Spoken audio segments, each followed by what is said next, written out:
I am delighted to welcome you to today's webinar, which concerns atrial fibrillation, a common and serious disorder of heart rhythm which affects people throughout the world. This is one of a series of Healthy Life webinars organised by Healthy Heart charity, the Cardiovascular Research Trust, aiming to provide informative updates for health professionals, members of the public and patients on important, serious, preventable diseases of the heart, brain and circulation. Today we have an excellent panel. We shall hear from a patient. We shall hear about new ideas for cause and treatment of the condition and what we should be doing in terms of best current practice. We're going to start by hearing about a patient's experience of the condition. I'm delighted that our trustee, John Jackson, has agreed to tell us what happened. This is just a summary of my life before atrial fibrillation, and you see the activities that I was interested in and capable of doing. And in general terms, I was a pretty fit guy for somebody in his mid-60s. And my first episode came in the early hours of the morning, a thumping in my back, no apparent cause, and asymptomatic in all other respects. And that's been my experience of AF episodes ever since. They have been of various durations and on occasions over 24 hours. So when that's happening, it's pretty frightening. As you'd expect, referred to a cardiac specialist through the NHS and following an angiogram, a diagnosis of 3 blockages on the left-hand side of my heart. So the principal treatment was a triple bypass in January 2017, left atrial appendage removed, and what was described to me as surgical ablation, which very unfortunately did not resolve all my AF episodes. So I had a supplementary electrical ablation in October of that year, which did solve most of my problems. But also in the course of the procedure revealed stenosis of pulmonary veins on my left side. So the following year, 2018, I had a third delicate procedure to relieve those veins. While all this was going on, I was on a variety of medication regimes. And I have a particularly bad recollection of being on a concoction of bisoprolol and amiodarone, which I found completely draining and unable to walk much more than 50 meters. So the broad outcomes, before I come to my last slide, are that in the main, my atrial fibrillation is under control.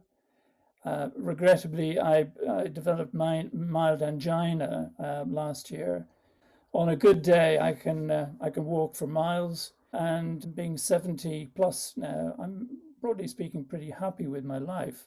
However, just after compiling this slide deck for today's webinar, I had a further AF episode on Wednesday, 3rd of March, very similar in its pattern to my first episode, in that it started in the early hours of the morning. It proved not responsive to bisoprolol at home, so I ended up being admitted to hospital for an overnight stay. I was treated with metoprolol, which sorted me out and brought me back into sinus rhythm after 20 hours or so. Very sadly, because I don't enjoy it, I'm now back on a low dosage of bisoprolol. So in summary, after 5 years when AF first appeared, the quest continues for a cure, a total cure in my case. Well, thank you very much indeed, John. You really set the scene very well. And with that in mind, what we're going to do now is hear something about hormonal approaches, something about better mapping of the heart in terms of electrical approaches, and then what should we be doing in practice to prevent some of the risks, including emboli causing stroke, and what about good ways to keep the rate under control. So we're going to start now with Svetlana Reilly, who's Associate Professor of Cardiovascular Science, University of Oxford, who's going to discuss ideas about hormonal approaches to dealing with atrial fibrillation. So over to you, Svetlana. So thank you very much. It's very honorable to speak today to the patients and all the audience about the novel role of cardiac calcitonin in atrial fibrillation. And I will highlight potential translational value of hormonal therapeutics in atrial fibrillation, which is a new direction in treating AF, and it's under development. So the outline of my talk is shown on this slide. I will begin with a few words about atrial fibrillation, and I will emphasize the meaning of atrial fibrosis as a potentially and largely overlooked target in treating atrial fibrillation. Then I will move on to our recent discovery of Satonian Calcitonin, which has been published in November in Nature, as shown here. And I will conclude with one summary slide. So what do we know about atrial fibrillation? Why do we need to study it? Obviously, it's a growing epidemic. It is affecting over 33 million people globally. And strikingly, it causes up to 40% of strokes. And this is a major complication of atrial fibrillation, which we have to be aware of. Sadly, the treatment of atrial fibrillation, as you've just heard from John, is suboptimal, and there are still ways to improve it. Even cardioablation, which is the most successful therapeutic option, invasive therapy, is only effective in 60% of cases. And obviously, financial burden of this disease is huge. As shown in the US, this country spends $26 billion per year to treat patients with atrial fibrillation. So obviously, we are looking for a better treatment of this disease. Why is it so difficult to treat atrial fibrillation? Well, because it has a progressive nature. And what I mean by saying that, once it occurred, like a short episode in post-operative or paroxysmal AF, it tends to persist and become permanent eventually. And when it becomes permanent, it's very, very, very difficult to reverse it back. It's pretty much impossible. So why AF becomes permanent, why it's so progressive and it's impossible to stop that vicious cycle? It's because atrial fibrillation causes electrical and structural changes in the myocardium, atrial myocardium, which we normally call remodeling. So what is electrical remodeling? Electrical remodeling is very easily seen on normal ECG, on ECG of patients with atrial fibrillation when we don't notice P wave. And we could see that rhythm is irregular. However, the good news about electrical remodeling, it's fully reversible.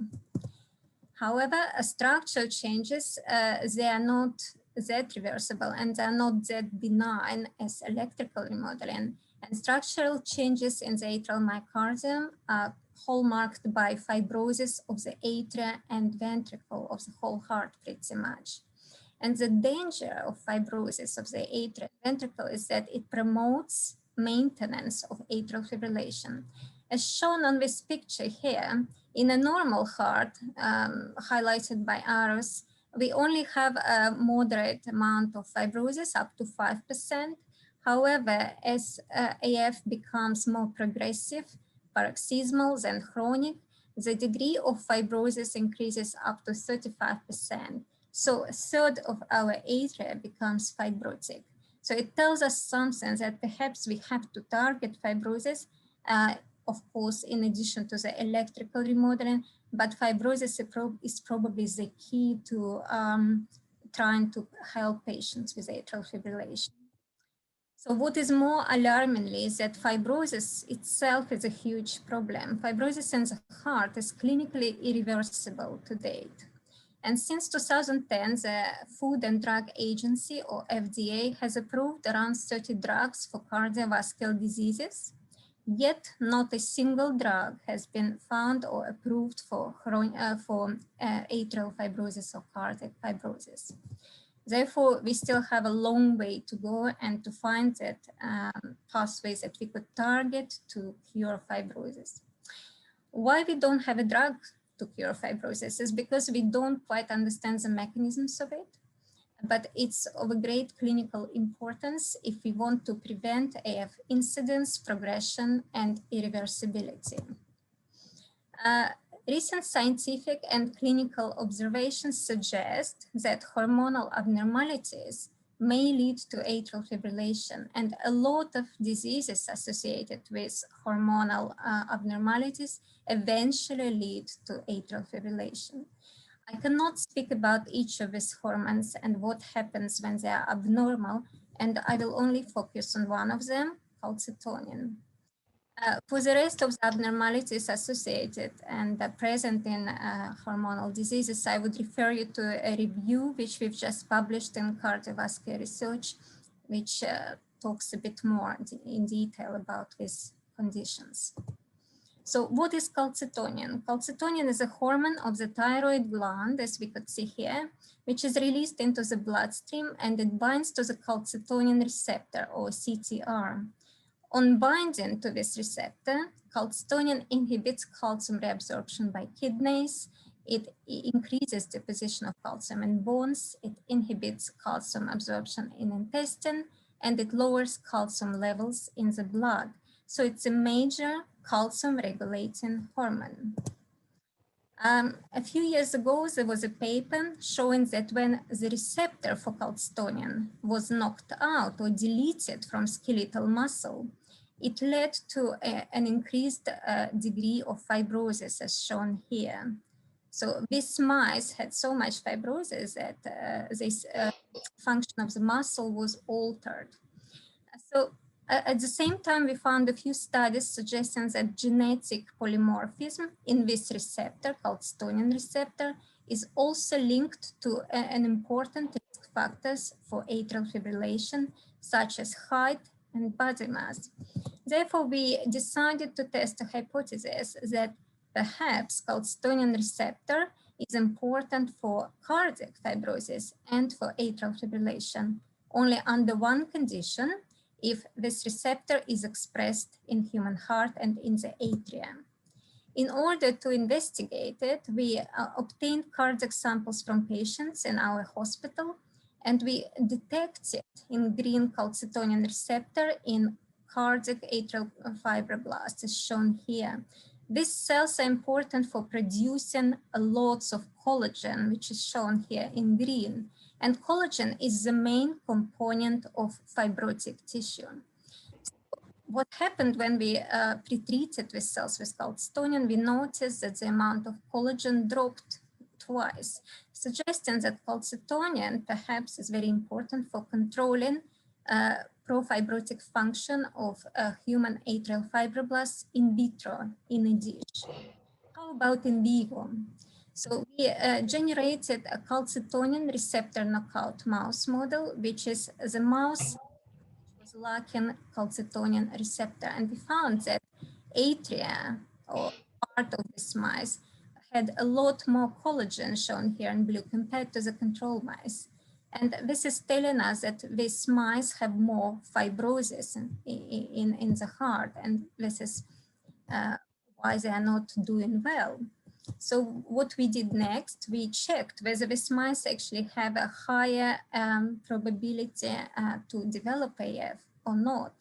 And indeed, when we stimulated these mice with electrical stimulation, we found that with calcitonin receptor knockout mice, they developed longer episodes of atrial fibrillation compared to the control mice.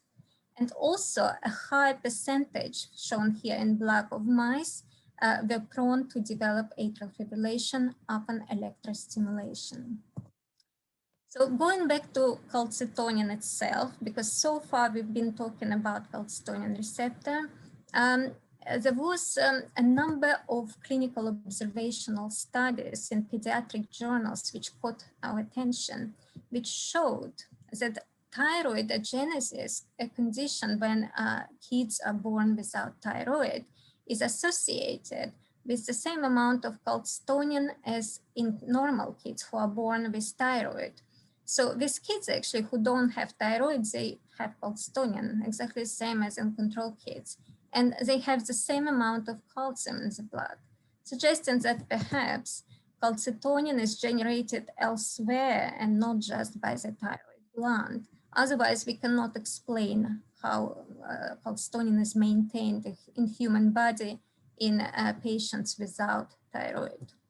So we went on to test the idea that maybe atria, human atria may generate calcitonin because human atria are known, or human heart and is known to generate a number of hormones such as endothelin-1 or atrial nitric peptide and others. So, and what we found that atrial cardiomyocytes obtained from humans in fact generated a lot of calcitonin as shown here in this bar graph.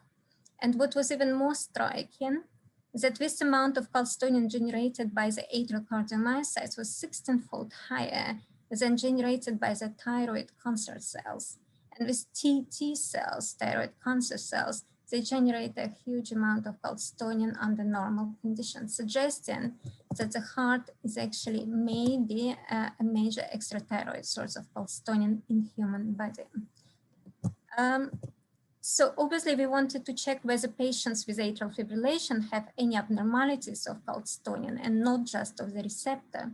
And we found that patients with atrial fibrillation have 6-fold lower amount of calcitonin secretion, as shown here on this bar graph.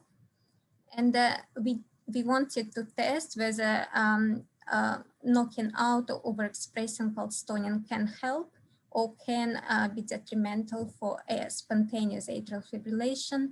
And for this reason, we generated a number of mouse models. And so what we did in one mouse model, we knocked down calcitonin in human atrial cardiomyocytes, shown here minus CT. In the other mouse model, we overexpressed calcitonin in mouse atrial cardiomyocytes. And all these mice were bred on the background of a famous model of spontaneous atrial fibrillation called LKB1 knockout mouse, or liver kinase B1 model. And so what we found that when we removed calcitonin from cardiomyocytes from this atria of mice, this atria had a lot more fibrosis as shown here and also quantified in the red bar. But when we did the reverse experiment, when we put calcitonin back to the atrial cardiomyocytes, we've noticed that everything went back to normal. Fibrosis went back to normal, like in control mice. And as we could see here also on the staining. How about atrial fibrillation? Okay, we were able to manipulate atrial fibrosis, but is it the same for atrial fibrillation? So strikingly, at the age of 12 weeks old, mice who were lacking calcitonin in the atria, they were 65% of mice were in spontaneous atrial fibrillation compared to 23% in controls. And interestingly, when we put calcitonin back to the atria, when we overexpress calcitonin in atrial cardiomyocytes, none of the mice developed spontaneous atrial fibrillation, suggesting that not just calcitonin receptor, but also the hormone calcitonin itself is important for atrial fibrillation pathogenesis and for atrial fibrosis. And fibrosis is ultimately a pathogenic mechanism leading to these abnormalities in AF. So to conclude, we identified a new and significant extrathyroid source of hormone calcitonin in the human body. But what is more important, we found that cardiac calcitonin secreted by our atria controls fibroblasts in the atria, and they ability to produce fibrosis. Therefore, this mechanism helps to maintain healthy, normal sinus rhythm. Whereas in atrial fibrillation, our atria produce 6-fold less calcitonin, and therefore the brake on fibroblasts is taken off. Fibroblasts become more active and aggressive, and they generate more fibrotic tissue, which ultimately leads to atrial fibrillation and maintenance of this arrhythmia. So we propose that maintaining physiological levels of calcitonin may be beneficial and may be a therapeutic option for patients with atrial fibrillation. And the rest of the endocrine pathologies relevant to AF in this review that I mentioned before. And finally, I would like to acknowledge my long-term mentor, Professor Stanley Natel from Canada, who I've been working for a while, and my group, And also all these people without whom we wouldn't be able to carry out this study. And our funders, British Heart Foundation and Oxford University. Svetlana, thank you very much indeed. A beautiful presentation and very exciting potential new therapeutic target. As you said, calcitonin has systemic effects. What ways might there be to try to target upregulating the local heart pathway without causing unwanted effects elsewhere? Yeah, so calcitonin is a wonderful target, and actually there is a drug already, a cheap drug, which we could buy and give patients. However, as you say, Donald, so the problem is patients develop tolerance to calcitonin, and even if it works for a few weeks, it will stop working after 4 to 6 weeks. So we need to come up with a new treatment. And that's what we are doing now. We are developing new small molecules, and currently testing them in vitro in our lab. And so hopefully the next step will be to take these molecules to the animal study and test them in animals. And if the effects are positive, then we could go to a clinical trial. We're kind of a little bit far from clinical trial, but we are working on it tirelessly, and hopefully we'll come up with a new medicine. Can we turn now? Thank you very much, Svetlana. A question from Albert Ferro, member of our panel. Hi, Svetlana. Yes, very nice talk from you and from John as well. I had a particular question for you actually, and I was just wondering whether there might be a situation where you're getting a positive feedback loop in AF, so that you get fibrosis causing loss of calcitonin producing cells that then causes further fibrosis and then further loss of these cells. Is that, do you think that's happening at all? I think it is all possible because we still do not know the exact causes of why calcitonin is reduced and secretion of calcitonin is reduced in patients with atrial fibrillation. They're trying to look into a few potential mechanisms. So far, we haven't got a proof that fibrosis is causal, because normally fibrosis is a consequence of a long-standing atrial fibrillation, if we are just talking about AF itself, or it's a consequence of an underlying condition. However, what we know is that not every underlying condition has an altered calcitonin level. Yet, I would say that it is possible because calcitonin has been shown by many clinical studies goes down with age. So as we age, we naturally lose the ability to produce calcitonin. And if we measure calcitonin in a young 20-year-old individual and in a 70-year-old, we will see a drop by 70% in secretion of calcitonin. So I guess fibrosis may be somewhere underlying, but it's not causal probably. But certainly calcitonin, a reduction in calcitonin is causal for fibrosis in these conditions. Thank you both. I think a final question now from Siong, which is on a similar vein. That's the same, that there are many different subtypes, and I'll hand you over to Siong to ask this question. Fascinating talk, Svetlana. I wondered about the sort of time course of the reduction in calcitonin secretion. You say it's a 6-fold reduction, but how quickly does it happen with AF? Is it different in paroxysmal versus persistent patients? Do we see this reduction in secretion within a few days of having AF, or do you have to have it for years before you start noticing a reduction in calcitonin secretion? A very good question, very relevant to the patients. So this study was carried out only on patients with persistent AF, obviously, but we of course looked at different time points, and it's unpublished, but we will be publishing it quite soon. So I can say that we do detect a drop in calcitonin secretion prior development of short lasting episodes of AF. So I suspect it's causal. So something happens prior, some prior event causes a drop in calcitonin, probably age or maybe accelerated aging process that lead to prompt atrial fibrillation occurrence, because we see a reduction in calcitonin in patients who develop postoperative AF prior operation, prior surgery, which means there is predisposing factor already. Thank you very much indeed, Svetlana. What we shall do next is to hear from Dr. Siong, who is a clinical senior lecturer in cardiac electrophysiology at Imperial College in London. Thanks, Donald. Thanks for the introduction. So I'm Siong. I'm a senior lecturer at Imperial. So I am a clinical cardiologist and electrophysiologist, and I treat many AF patients, but I also do some research as part of my job into finding new treatments for atrial fibrillation. And what I want to do today is to try and give you an idea of where we're at with our current treatments for AF, the limitations, and where we might be headed from the mapping and clinical end of treatment for AF.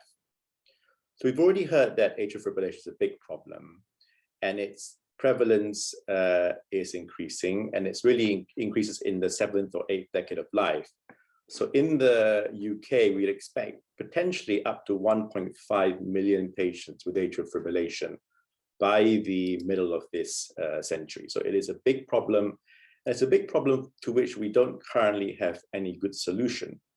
What do we know about atrial fibrillation? How are we treating it at the moment? One of the things we do know is that the pulmonary veins, which return blood into the atria, are very important in triggering atrial fibrillation. So if you look at the histological slides of the pulmonary veins, you can see a thin layer of myocardium that extends from the atria into the pulmonary veins. And it has been shown in multiple studies that this pulmonary vein sleeve harbors the trigger for atrial fibrillation. And when I say trigger, I mean the very first beat of AF starts from the sleeve of the pulmonary vein. Here's a seminal study that maps the triggers of multiple patients with AF. And you can see that many of these dots locate to the 4 pulmonary veins that plumb into our left atrium. So what do we do about that? Currently, the mainstay of treatment for our patients with AF is something called catheter ablation. And this is a procedure where we introduce catheters up to the heart through veins into the groin, and we do something called pulmonary vein isolation. I've already told you that the pulmonary veins harbor many of the triggers for atrial fibrillation. So what we do is to electrically isolate the pulmonary veins from the rest of the atria. So in this case, we perform single lesion point by point around the pairs of pulmonary veins so that the veins are electrically disconnected from the atria. So in this example, you can see by doing so, the pulmonary veins continue to fibrillate. Electrical signals are fibrillating here. But in the left atrium, they're in sinus rhythm. So the veins where the triggers are can fibrillate, or we keep the patient in sinus rhythm because the atria are disconnected from the veins. Here's another example where we put a balloon up to the veins. Here's the pulmonary vein that pacified with some contrast. We inflate a balloon, and we essentially freeze around the vein to again electrically isolate the veins from the main atria to stop the triggers from propagating to the atria. Now, this works relatively well for paroxysmal AF, and we heard from Svetlana, the problem really is in persistent atrial fibrillation. With a single procedure, you can see in this Kaplan-Meier survival curves, it is a pretty bad result. About 30% are free from AF after 1 procedure. And even with 2 procedures, you'll be lucky, it's a 1 in 2 chance that we can keep you out of atrial fibrillation in about 5 years. So despite our best efforts, this procedure is insufficient. And part of the problem that we heard from Svetlana is this issue with remodeling. Here on the vertical axis, we have our vulnerability to AF. And here is time. We obviously have a genetic predisposition. And as we age with multiple factors, we get more and more vulnerable to atrial fibrillation. And every time with AF, we accumulate more remodeling. So that by the time we get to this stage in persistent AF, treating the triggers alone is insufficient. And so we need new treatments, like what we've heard in the previous talk, to try and treat persistent atrial fibrillation. From the clinical perspective, we've tried various techniques, really with very limited success. Our community went through this phase where we retrospectively termed learning by burning, where in addition to targeting the pulmonary veins, we tried to ablate around the atrium to modify the substrate, either by drawing lines in the atrium, targeting specific signals, burning the nerves, or mapping the drivers. None of these adjunctive treatments have really helped us improve the outcomes for our patients. Here in this example, comparing just pulmonary vein isolation, the standard ablation, with a couple of additional adjunctive treatments, we can see we're no better doing more ablation to our patients. We're still stuck at this 50% ceiling of success.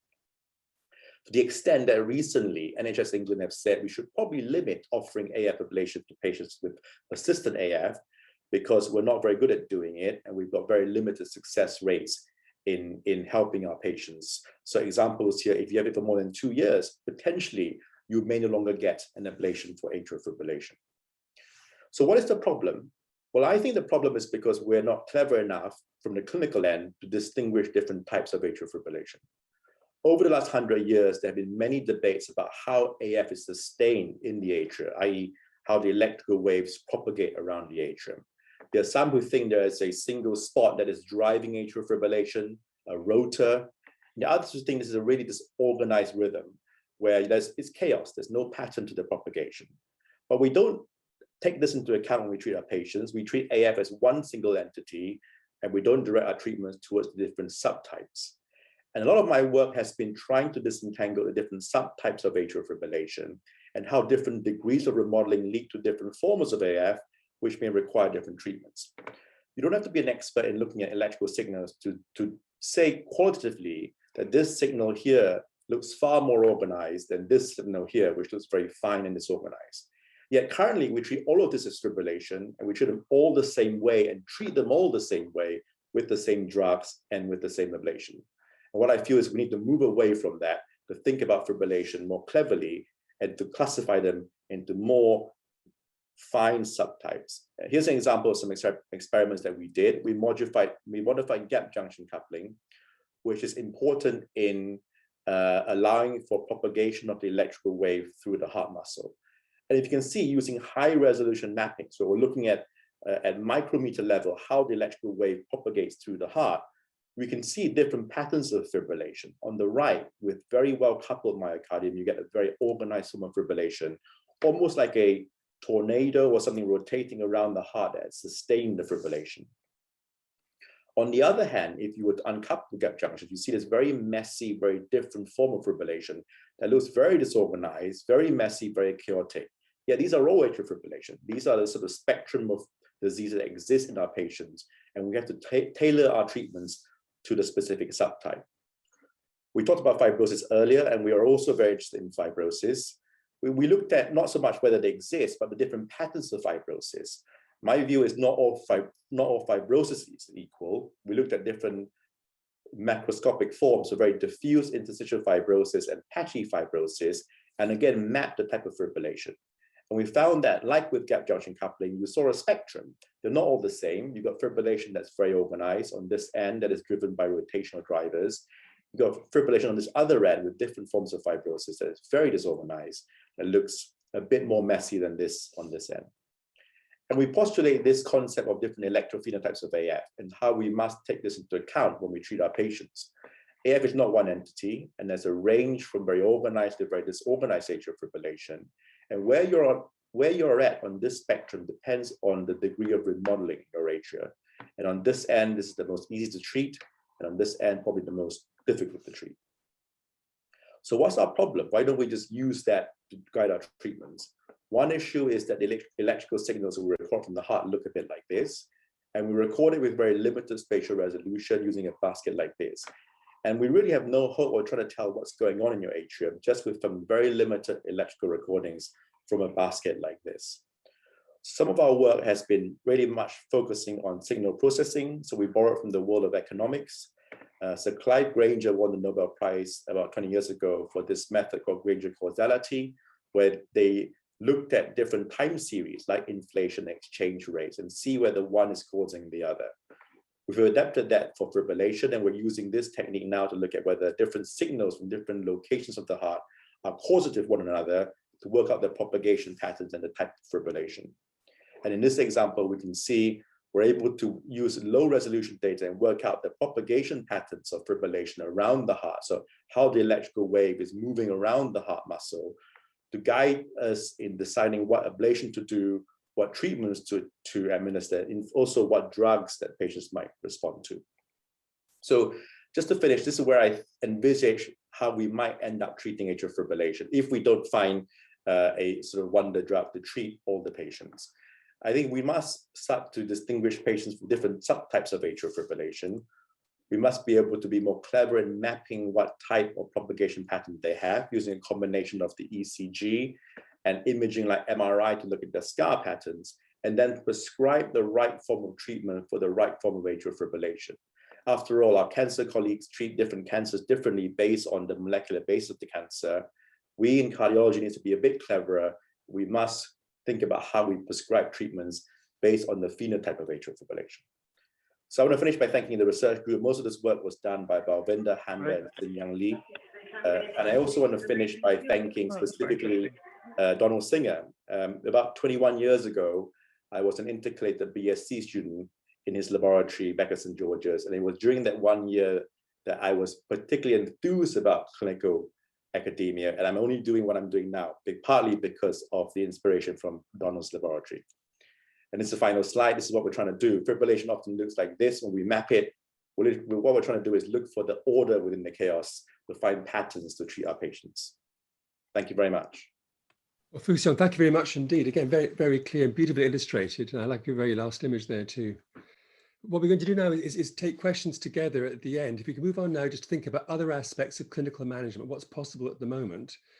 We heard from Svetlana that one of the big concerns about atrial fibrillation is the very high risk of stroke, preventable stroke. I shall turn now to Albert Ferro, Professor of Cardiovascular Pharmacology at King's College London, to discuss what we should be doing to protect our patients with atrial fibrillation from stroke. But anyway, I just want to thank Donald again for inviting me to be on this panel. We've heard some great research that's going on at the moment in AF, and I'm going to talk a little bit, as you heard, about what we do about the risk of thromboembolism in stroke in practical terms. And you've heard from various speakers that this is a major issue with atrial fibrillation. You heard from Svetlana that AF is the cause of something like 25 to 40% of all strokes. Having atrial fibrillation increases your risk of stroke by between 5 and 7-fold. So a major plank of treatment of these patients, never mind what you do about the rhythm and so on and the rate, is preventing thromboembolic complications, stroke in particular. So that really comes down to the use of anticoagulation therapy, and I'm going to focus on that really. And there are two scores that are used commonly when deciding around anticoagulation. One is the so-called CHADS-VASc score, which gives an indication of thromboembolic risk. And the other, which I'll come to in a minute, is the Hasbled score, which is more an indication of bleeding risk on anticoagulants. And obviously, if you put somebody on an anticoagulant, you'll help to prevent thrombosis. But of course, you have to balance that against the risk of bleeding. So this is the CHADS-VASc score, which stands for various letters in the name. And the twos there mean that they're scored rather higher than the other components. So C stands for the presence of congestive heart failure, H is hypertension, and it doesn't matter whether you're on antihypertensive therapy. If your blood pressure is well controlled and so on, you're still at higher risk of thrombosis. So you'll get a point awarded for each of those, a point being a bad thing in this case, not a good thing. If you're 75 years old or older, you actually get 2 points because you're at particularly high risk of thrombosis there. That's the 2 in the A bit. Diabetes, doesn't matter if it's type 1 or type 2, gives you a point. And previous history of stroke, TIA, or thromboembolism will give you 2 points on that. It was originally the CHADS-2 score, and more recently, the VASc bit has been added in. V stands for the presence of vascular disease. A is age again. So you heard that being 75 years old or older is a particularly high risk, but it's also a bit of a risk if you're between 65 and 74. So you get 1 point for that. And then you've got sex, because being female gives you 1 point as well. And it's important to stress here that actually sex here is not a risk factor as such. It is more a risk modifier for stroke. What do I mean by that? Men and women who have no other risk factors are at about the same risk of thromboembolism. There's no difference between men and women. However, if you're female and you have other risk factors present, then you are going to have a significantly higher risk of thromboembolism. So you add up all the points and you get a score for that. That's the CHA2DS2-VASc score. Then you've got the HAS-BLED score, which gives you an indication of risk of bleeding on anticoagulation. So H stands again for uncontrolled hypertension. A is abnormal kidney or liver function. You can see that a lot of these exist in both the CHA2DS2-VASc and the HAS-BLED. So there are risk factors both for thrombosis and for bleeding as well. So stroke appears here again. A prior history of bleeding or predisposition to bleeding. An INR if you're on a vitamin K antagonist such as warfarin. If you've got a very labile INR so that your time in the therapeutic range is low, it's less than 60%, then again, you're going to be at high risk of bleeding. Being elderly and being on drugs like antiplatelet drugs or non-steroidals, which inhibit platelet function, or drinking excess alcohol, all of those will give you an increased risk of bleeding. Should a high HAS-BLED score stop you from prescribing anticoagulants? And the answer is no. And a lot of people get quite worried about this. But essentially, if you have a high CHA2DS2-VASc score, then you should be anticoagulating. The HAS-BLED bit of it means simply that you should be monitoring them more closely for possible complications, for possible bleeding. So you shouldn't necessarily let HAS-BLED dissuade you from using anticoagulants. You should use it more for dictating that you should be following up these patients much more closely. So here's a flow chart. If you've got a patient with AF who's got a mechanical heart valve or mitral valve disease, you just go straight to a vitamin K antagonist, warfarin or whatever. In other patients with AF, you then have to identify who's at low risk and who's at high risk. And that's what you do with CHA2DS2-VASc. And essentially, if CHA2DS2-VASc is 0 for a man, 1 for a woman, then you don't need to anticoagulate. If it's 1 for a man or 2 for a female, you should definitely consider oral anticoagulation. If CHA2DS2-VASc is 2 or more for a man and 3 or more for a woman, then you definitely should be going for oral anticoagulation. By and large, these days, we tend to use the NOACs or DOACs, as they're more commonly called now, the direct acting oral anticoagulants. And we tend to use them in preference to the vitamin K antagonist. There might be some reasons why sometimes you veer away from the DOACs and go for a vitamin K antagonist. For example, patients with severe chronic kidney disease, patients with particularly low body weight, and so on. And if you are going to think about a vitamin K antagonist, you can use this thing called the same TT2R2 score to determine how likely it is that they'll be able to control the INR within the therapeutic range well. If they have a low score on this, then it's likely that the vitamin K antagonist will be well controlled as far as the INR is concerned. If it's high, then really that's telling you they're going to be quite difficult to control, and you should more veer towards a DOAC. So in patients who are on vitamin K antagonists, whose time in the therapeutic range is low, that's to say less than 70%, then you should really think about switching to a DOAC, or if you're going to stick with a vitamin K antagonist, try your best to improve the time that they're within the therapeutic range with education, counselling, more frequent checks on their blood. Importantly, in the old days, people often used to prescribe antiplatelet drugs like aspirin or clopidogrel for atrial fibrillation. That is not recommended anymore. They are not effective and they should not be used in that situation. They've got other indications, but not for atrial fibrillation. You should use the estimated bleeding risk, and that should not in itself guide treatment decisions to use oral anticoagulants, but more as a guide to how frequently you should follow them up. And importantly, also, it doesn't matter what the pattern of the AF is, whether it's first detected, it's paroxysmal, long-standing, permanent, whatever, all of those are equal candidates for thromboprophylaxis.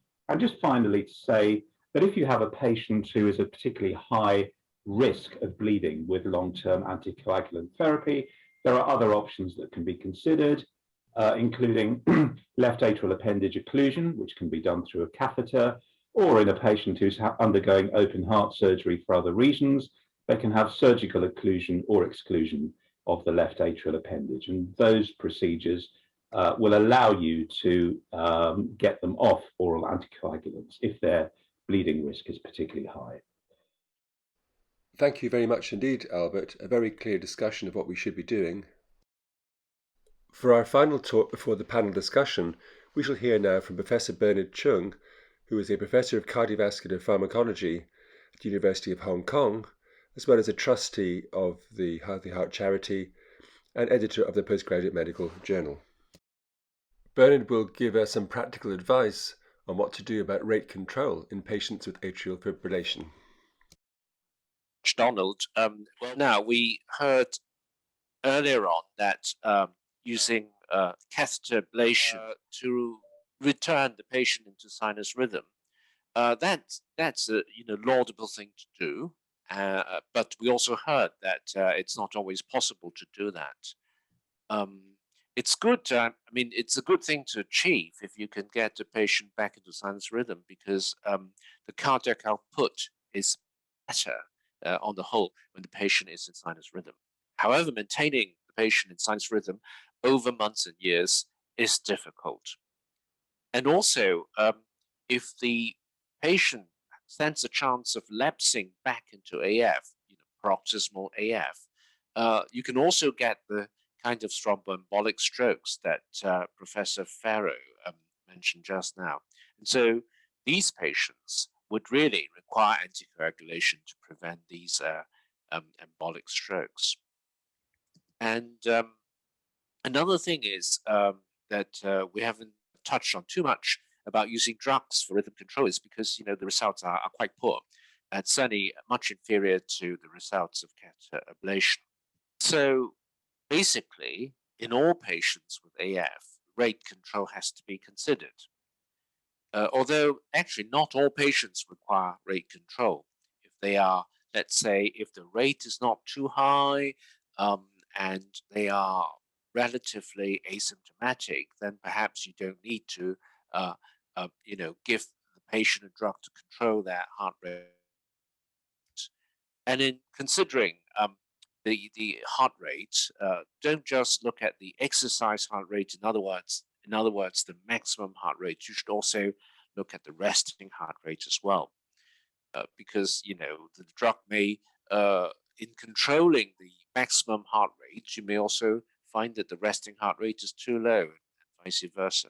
The choice of drugs depends on a number of patient factors, including concomitant diseases.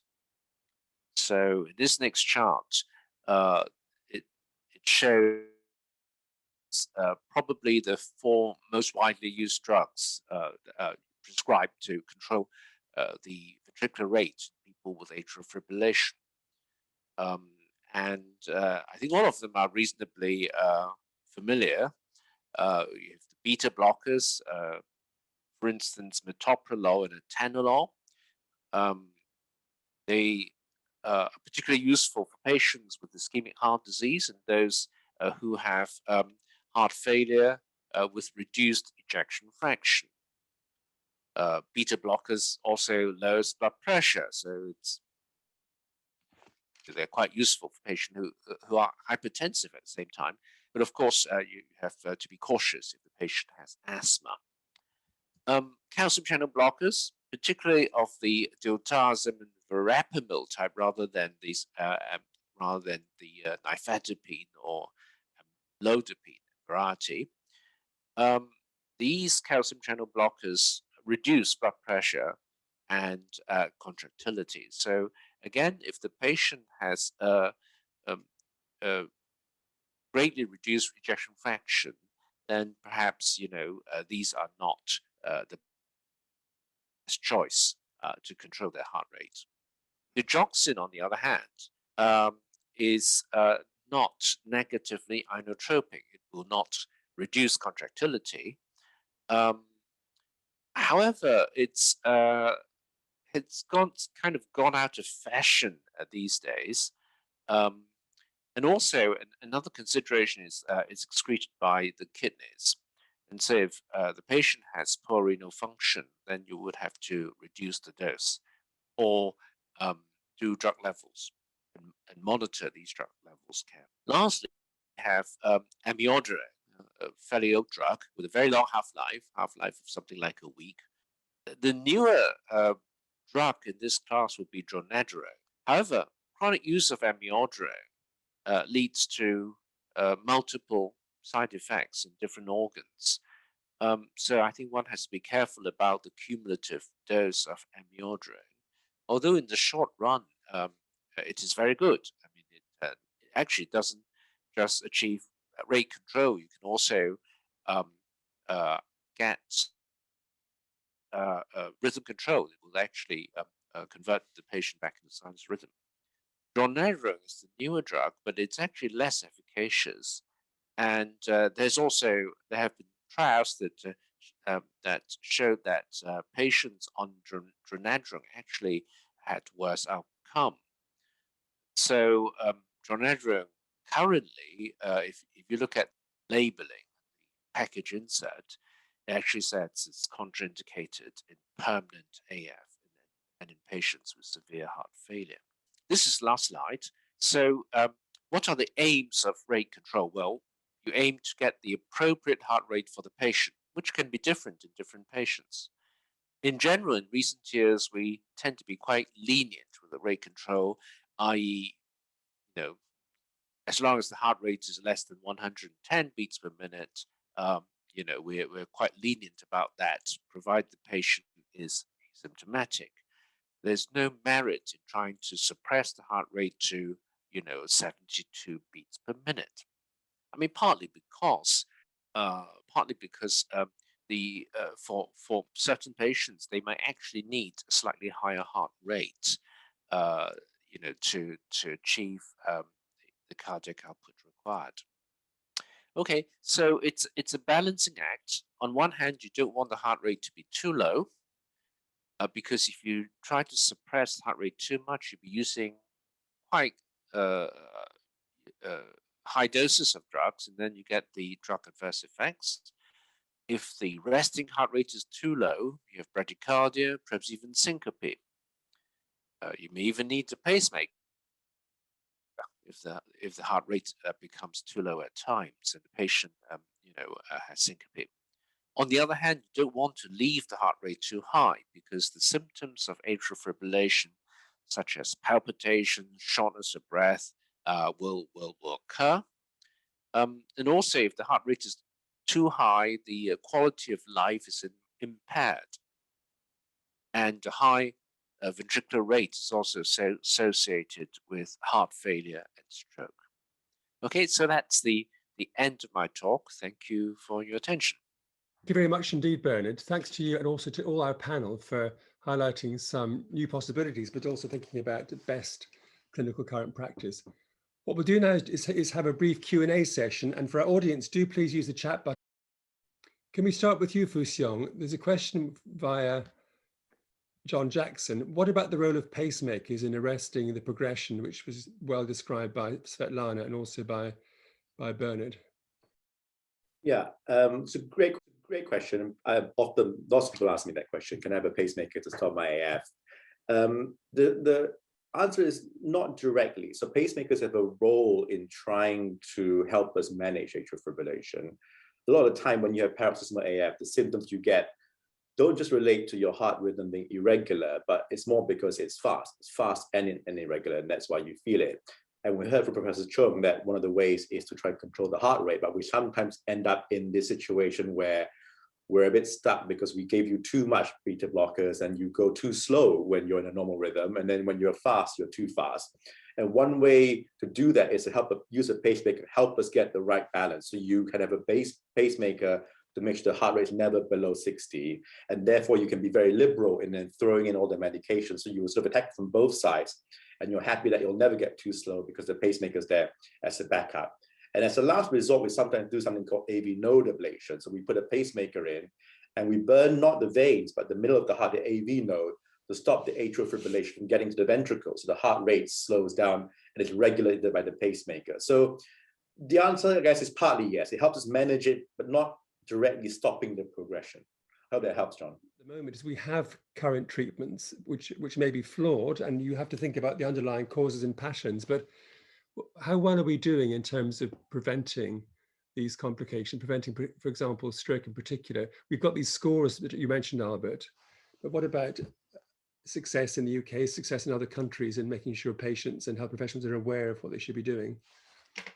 I think we're doing better than we were a few years ago. I think there's still a way to go. I think the fact that we now have the newer type anticoagulants, the DOACs, which don't need monitoring, has been a major step forward, and given people confidence to use these drugs, anticoagulants more widely. And warfarin has always been a bit of a pain because you need periodic blood tests. It can be very difficult to control the right degree of anticoagulation and so on. So certainly, I think the arrival of the DOACs has been a major plus, and I think has improved our success in preventing stroke thromboembolic complications. I think there are still quite a few doctors out there who use things like aspirin prophylactically in patients with AF. I think we've still got a bit of a way to go to get the message out there that we really should be anticoagulating these patients with a very low threshold. So we're doing better than we were, I think, but I think there's still a bit of a way to go. What about other countries, Bernard? What's it like in Hong Kong in terms of the message out amongst health professionals getting these medicines used well to prevent stroke, and those safe to do so? Well, yes, I think there's a lot of awareness of the need for anticoagulation. And then, of course, in recent years, the DOACs are available. But cost is because in Hong Kong, many of these eligible patients will have to pay for the drugs themselves. Those with the highest CHA2DS2-VASc score will get the free drug from the health service. However, in a year's time, or perhaps in 2 years' time, there'll be generics of DOACs. I think that would really, make these drugs much more readily available in places where it's not free. Thank you, Bernard. A question, I think, both for Svetlana and possibly for Siong. What about biomarkers of risk of fibrosis? There's a question from Penny about what about using calcitonin levels to predict risk? And perhaps you can say, what about other markers, biomarkers of fibrotic risk, and how that might help clinical practice? Svetlana first. Thank you very much. Yeah, it's a very good question.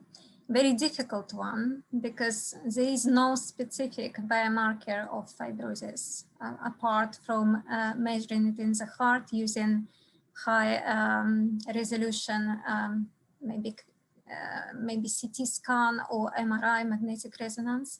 But otherwise, we struggle to find the biomarkers of fibrosis because fibrotic tissue presents in every organ. And even if we try to take a blood test, we would know where this biomarker is coming from the heart or from the liver or from spleen or elsewhere.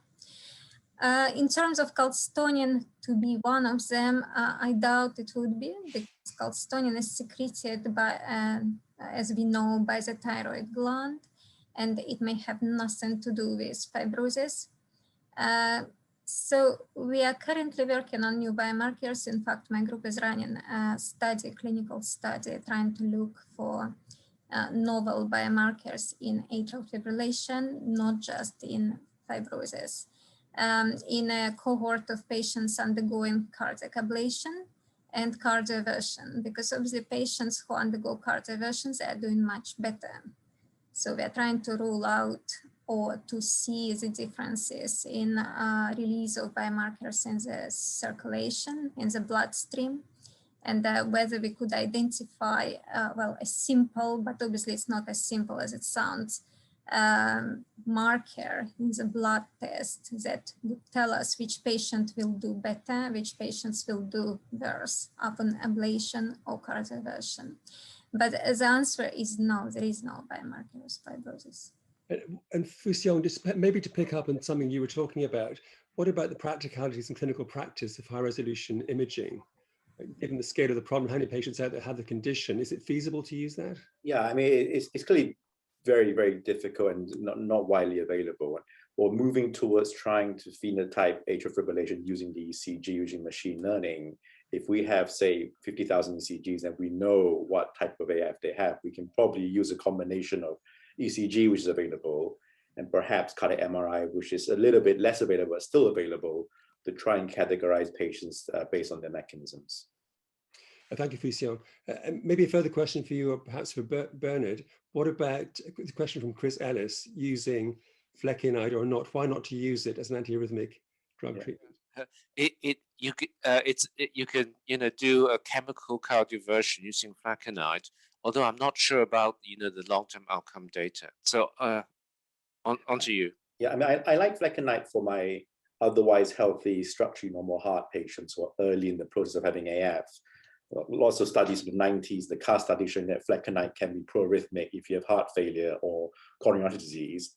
But it's a very good drug if you're otherwise healthy with normal heart and no coronary artery disease. And lots of patients are maintaining sinus rhythm with flecainide for many, many years if they can take it. It's just a small minority can have trouble with it, and you actually end up getting ventricular arrhythmias, which are dangerous from the flecainide. So within the right patient, it works well.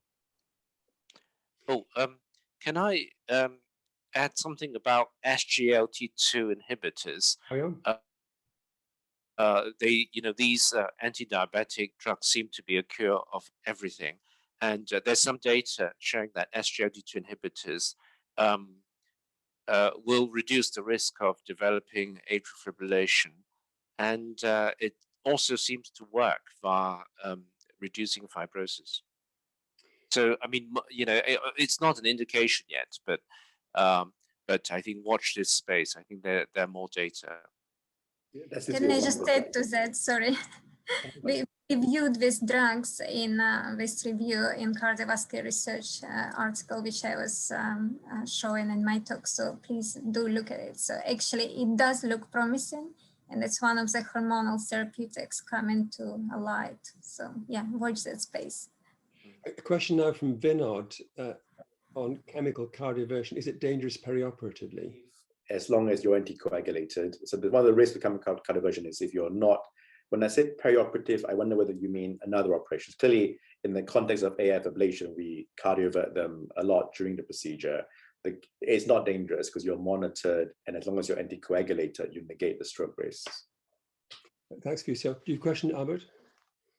Yes. So coming back to antifibrotic drugs, Svetlana, I have to read your review, so it'll probably all be in there. But the other thing I was thinking about was aldosterone antagonists like spironolactone, which have been widely touted in hypertension circles as having some antifibrotic properties as well. And I just wondered if there was any evidence for their usefulness in this situation in AF.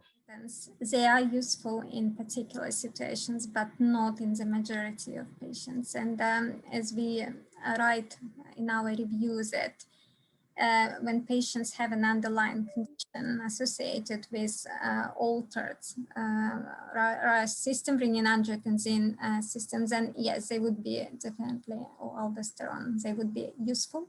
However, we cannot prescribe this drug to everybody because not everyone has abnormalities in this pathway, and we don't necessarily want to alter it because obviously aldosterone is a vital hormone for maintaining a lot of functions. Therefore, different therapeutics, like including hormonals, they can be useful in a particular cohort of patients. So we have to know the patient so well, and perhaps we should measure the hormones before we go for spironolactone or something like that. And that's what we are trying to introduce. One of the concluding remarks that perhaps we should measure thyroid hormones in these patients. Perhaps we should improve screening of this before we think about anything else. We just underdiagnose them, and because they're under investigated, under examined, so we don't know a lot about them. They're all kind of in a bulk, but actually we need to separate them in order to be to tailor the treatment to a particular patient. Thank you very much, Svetlana. A question for you, John, as patient. We've heard about very expensive, sophisticated approaches, but what do you do in practice in terms of self-monitoring to keep an eye on your heart rate? And Thanks, Donald. You mentioned previously that I'm a Fitbit wearer, and I have been for a number of years. And I have to say, despite the fact my specialist frequently tells me to ignore it because it can be inaccurate as much as 20 to 30% up the way or down the way, it is a brilliant way of just keeping a general monitor on how your heart is functioning.